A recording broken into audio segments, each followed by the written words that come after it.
मैं जो मेरा धर्म है, जो मेरा वेद है, जो मेरी रामायण है, जो मेरी महाभारत है, वो उस काल की है जिस काल में अंतरिक्ष के लोग आते थे और वो सब उस समय अंतरिक्ष के लोगों के प्रेज़ेंस में सब कुछ हुआ।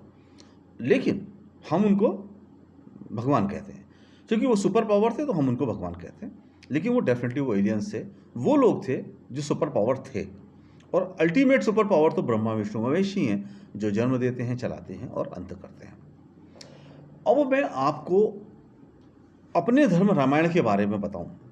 रामायण में एक यंत्र का प्रयोग हुआ, युद्ध के अस्त्र का प्रयोग हुआ है, वो है धनुष। धनुष से तीर निकलता था और उसमें मिसाइल्स की तरह निकलता था। वो पानी भी बरसा सकता था, वो तूफान भी ला सकता था, वो अग्नि भी बरसाता था, सब कुछ होता था। तो बेसिकली वो था क्या? आप उसको कहानी मत समझो। जो बच्चे मेले में इसको लेके घूमते हो, वो उसको मत समझो। वो तुम तो उसको उसका एक खिलौना उसका बना के यूज़ करते हो। वो था क्या?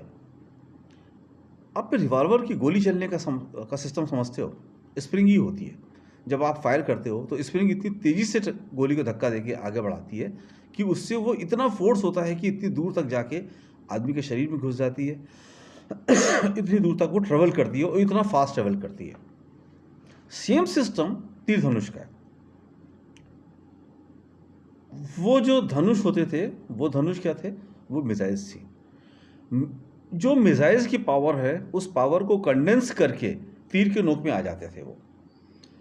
और जैसे आप रिवॉल्वर की गन से फायर करते हो तो जो जो ट्रिगर होता है, जो जो जो स्प्रिंग को छोड़ता है, उसी तरीके से वो धागा होता था, जो धागा उस प्रेशर के साथ छोड़ता था कि जिस तरीके से स्प्रिंग के प्रेशर से गोली भागती है, उसी तरीके से उस धागे के प्रेशर से मिसाइल्स फूटती थी। टेक्नोलॉजी सेम, टेक्नोलॉजी में कोई अंतर नहीं है। और ये चीज़ें हैं कंडेंस करना। सुपर पावर को कंडेंस करके छोटा करके अपनी मुट्ठी में करना, ये वो टेक्नोलॉजी उनके पास है जो आपके पास नहीं है। आपके पास भी आ रही है। पहले बहुत बड़ी बड़ी बंदूकें होती थी, अब छोटी सी गन होती है। छोटी सी गन से आप फायर करते हो, ज़बरदस्त। AK-47, कल AK-47 से छोटा भी आ जाएगा। कार्बाइन और छोटी होती है। ये चीज़ें धीरे धीरे पिस्टल और छोटी होती है। मैंने तो चंद्रशेखर आज़ाद की मौजर देखी है, लखनऊ के म्यूज़ियम में लगी हुई थी, छोटी सी थी। मेरे बरिस्ते के से भी छोटी हुआ करती थी, लेकिन क्या ज़बरदस्त उसकी फायरिंग थी मौजर की। तो सब ये जो टेक्नोलॉजी है, तो आप उस तीर धनुष को कोई मजाक मत समझना और ना अपने बच्चों को मजाक समझाना। तीर धनुष क्या थे वो? और वो ऐसी पावर थी कि आप वो आंख बंद करके मंगा लेते थे। यानी वो कम्युनिकेशन था ईश्वर के साथ कि मुझे जब ज़रूरत पड़ेगी तभी देंगे, और वरना ईश्वर देता भी नहीं है। अगर आप उसका दुरुपयोग करना चाहोगे तो ईश्वर नहीं देता था। जब वो ईश्वर से तभी मांगते थे जब उसकी वास्तव में ज़रूरत होती थी, और आप, क्योंकि वो आपको कहीं रखना नहीं पड़ता था, ईश्वर के पास वो सेफ कस्टडी में रहता था, तो वो आपको देते नहीं थे यहाँ पे। लेकिन जब आप मांगते थे तब वो आपको देते थे। यानी उस हथियार आपको तब मिलते थे जब आपको रियल में उसकी ज़रूरत होती थी, जब आप अधर्म से लड़ रहे होते थे। जब भगवान रावण से लड़े, अधर्म से लड़े, तब वो हथियार बार बार आए। जब उन राक्षसों से लड़े तब वो हथियार बार बार आए। तो ये हथियार कब आते थे? जब आप अधर्म से लड़ते थे। और आप अधर्म से नहीं लड़ते थे तो वो हथियार आपको मिलते भी नहीं थे। ना आपकी उनको मांगने की शक्ति होती थी और ना वो उनको मिलते थे। तो दोस्तों, ये जो तीर धनुष है, ये तीर धनुष नहीं था। वो आज की जो पिस्टल है, टेक्नोलॉजी सेम थी। धनुष जो हुआ करते थे वो मिसाइल्स को कंडेंस करके उसी पावर को उसके रहती थी। और जो ब्रह्मास्त्र था उसमें तो ब्रह्मा जी की अथाह पावर थी जिसमें से सब कुछ नष्ट हो जाता था। मेरे धर्म ग्रंथ जो हैं वो टेक्नोलॉजी से भरपूर हैं। मेरा जो वेद तब बना था जब झूठ हुआ ही नहीं करता था। तो जो लिखा है वो सच लिखा हुआ है। और सच क्या लिखा हुआ है? वही लिखा हुआ है जो लोगों ने देखा। उस समय के लोगों ने जो देखा, अंतरिक्ष से लोग आते थे, उन्होंने देखा। उनको इंद्र भगवान कहा, उनको कोई भी भगवान कहा, तो वो उन्होंने उनको भगवान का रूप दिया, उनको भगवान का नाम दिया। अश्व लेके आते थे, वो बेसिकली अश्व के डिज़ाइंड जो थे वो थे, अंतरिक्षयान थे, पावर से चलते थे। वेदों में लिखा हुआ है, कभी ना थकने वाले घोड़े। कभी ना थकने वाले घोड़े क्या होंगे? Power, engine, 2 engine. अब उसमें लिखा था 6 घोड़े कभी ना अश्विनी कुमार के रथ में 6 घोड़े, कभी ना थकने वाले 6 घोड़े थे। आप कभी ना थकने वाले 6 घोड़े क्या होंगे?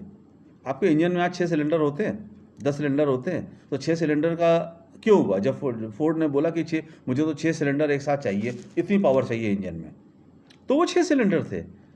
उन्होंने शेप उसको कुछ भी दे दिया। अब कल आप मिसाइल को घोड़े का शेप दे दो तो क्या फर्क पड़ेगा? मिसाइल तो मिसाइल ही है, वो वैसे ही उसी हिसाब से भागेगी। जो वो 6 घोड़े अश्विनी कुमार के रथ पे लगे थे, वो बेसिकली वो इंजन टेक्नोलॉजी थी, कभी ना थकने वाली। यानी अब डीजल इंजन क्या होता है? तमाम उसमें डीजल के इंजन लगे रहते हैं, एक एक करके काम करता है। ट्रेन कैसे भागती है? ट्रेन कभी क्यों नहीं थकती है? हज़ारों किलोमीटर चलती है और फिर इमीडिएटली वापस पे लौट जाती है। क्यों नहीं थकती है? क्योंकि एक पार्ट हमेशा काम नहीं करता है। एक इंजन काम करता है, दूसरा इंजन काम करता है, तीसरा इंजन काम, चौथा इंजन काम करता है। इस तरीके से कंटिन्यूस इंजन काम करते हैं, लोड एक के ऊपर नहीं होता है। किसी भी आप देवता का जो घोड़ा देखोगे, उसमें ये नहीं बोला होगा कि एक घोड़ा से जुटा हुआ था, उससे बहुत सारे घोड़े होते थे। तो बहुत सारे घोड़े का मतलब वो सिलेंडर हुआ करते थे। जो इंजन में सिलेंडर होता है, पावर होती है, वही उसमें होता था। तो एक इंजन काम करता था, फिर दूसरा इंजन काम करता था, फिर तीसरा करता था, फिर चौथा करता था, तो कभी ख़त्म ही नहीं होता था। और फ्यूल टेक्नोलॉजी वो ब्रह्मांड की जो अथाह पावर है उससे चलता था, तो फ्यूल की उनको ज़रूरत नहीं पड़ती थी, वो ऑटोमेटिकली ले लेते थे वो उसको। तो ये इस टेक्नोलॉजी को समझो। और ये मैं जो आपको बताता हूँ, बताता क्यों हूँ? मैं बताता इसलिए हूँ कि मेरा जो धर्म है वो बहुत बड़ा साइंस है।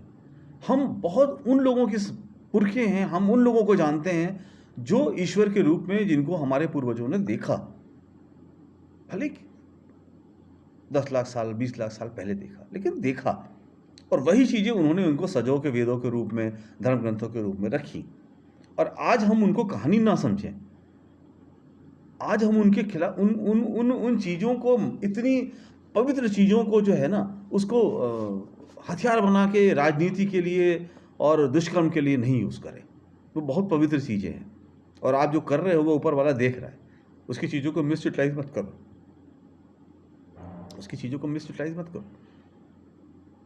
उस सबको दंड सबको भुगतना पड़ेगा, और बहुत बुरा दंड भुगतना पड़ेगा। तो मैं आज इस टेक्नोलॉजी की, मैंने जो तीर धनुष की टेक्नोलॉजी है वो आपको बताई और समझाई, और आप उसको ध्यान से पढ़ना। और स्पेशली जो इंजीनियरिंग के छात्र हैं, वो जब पढ़ेंगे तो उनको समझ में आएगा कि पिस्टल की फायरिंग और धनुष से तीर छोड़ना क्या दोनों एक टेक्नोलॉजी नहीं है? दोनों एक टेक्नोलॉजी है। पावर का कंडेंस होके आ जाना वही है। अब आप, और मैं साइंस के लोगों को इसमें बताता हूँ, परमाणु विस्फोट क्या है? वो सबसे छोटा पार्टिकल जो कभी टूटता नहीं हो, जो जिसके और टुकड़े ना हो सके, और जब वो टूटता है तो इतनी चेन ऑफ पावर जनरेट करता है कि उससे परमाणु विस्फोट होता है। और यही सेम टेक्नोलॉजी है। Thank you.